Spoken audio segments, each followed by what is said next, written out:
In this video, I'm going to show you how I keep all of my Zima OS Docker containers up to date using a tool called Watchtower. So if you're unfamiliar with Zima OS, I've covered this on the channel before, and it's a really cool operating system that you can run on pretty much any hardware that can run Linux. And I actually have a Zima board 2, which I've covered on the channel, that comes shipped with the Zima OS. And I've got this running the bulk of my home lab. So this has all of my, for the most part, I would say about 95% of the Docker containers I run in my home lab is running on this system.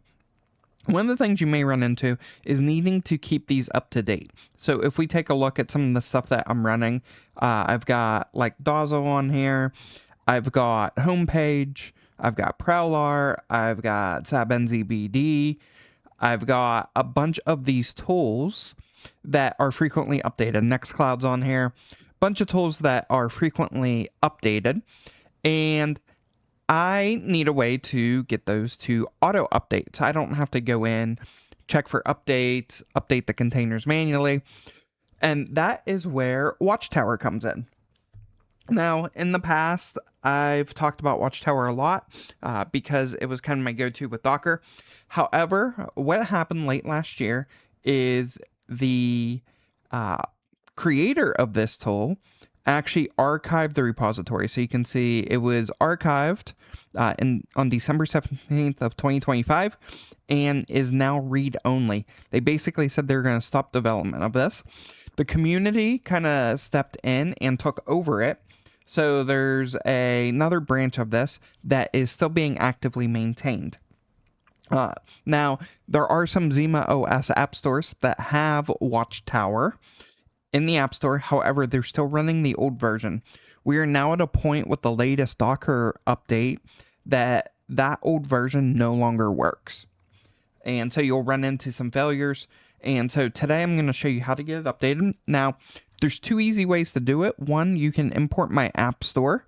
And if you do that, I've already loaded Watchtower over there.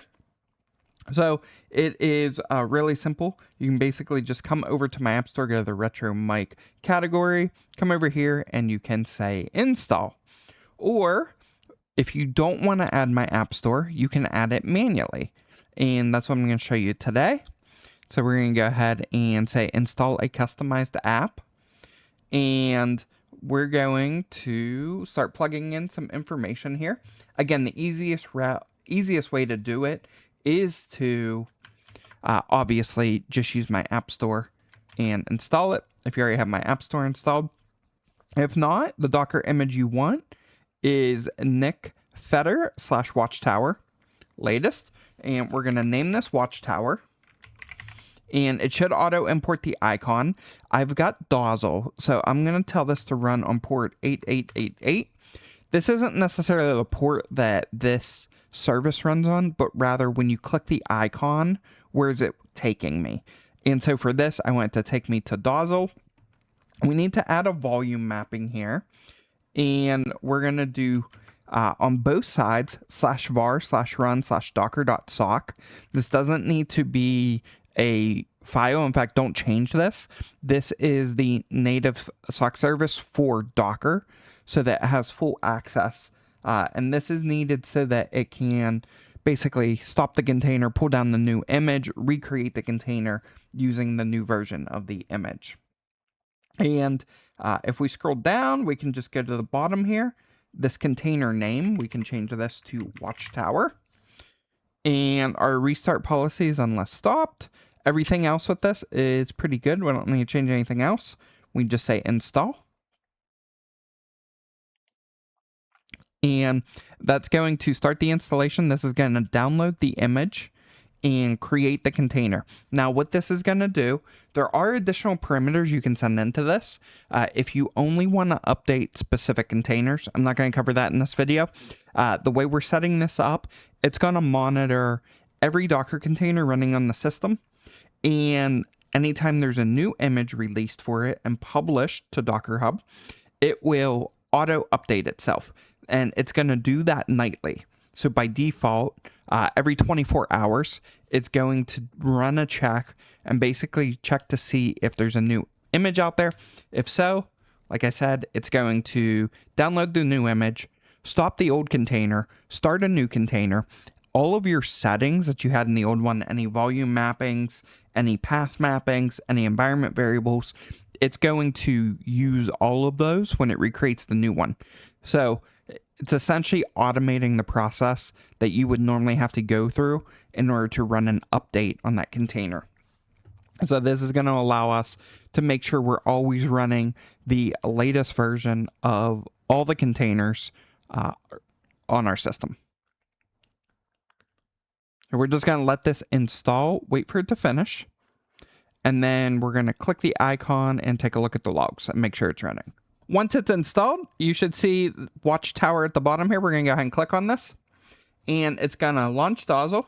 And if we scroll down the Watchtower, we can see it is up and running, and here you can see the next scheduled time that it's going to run. So in exactly 24 hours, it's going to check all the Docker containers that are running, look to see if there's any new images posted out on Docker Hub. If so, it's going to automatically initialize the update, and then 24 hours after that, it will check again, and it'll do that basically every 24 hours. It will run that check. Oh, that's all there is to getting it updated and installed, updated to using the fork, the community fork of the original Watchtower app. And this will just basically always be running here. If you ever want to stop it, you can come in and say stop. Or if you want to uninstall it, come in and say uninstall. And that's all there is to getting it up and running. So if you are using any of my apps or anything, I definitely recommend installing this, especially if you're running like mining pools or anything, because occasionally, Bitcoin Cash annually, at least, they do push out a node update. So this will auto update your nodes anytime I recompile them based off of like a new node version that you would need to run.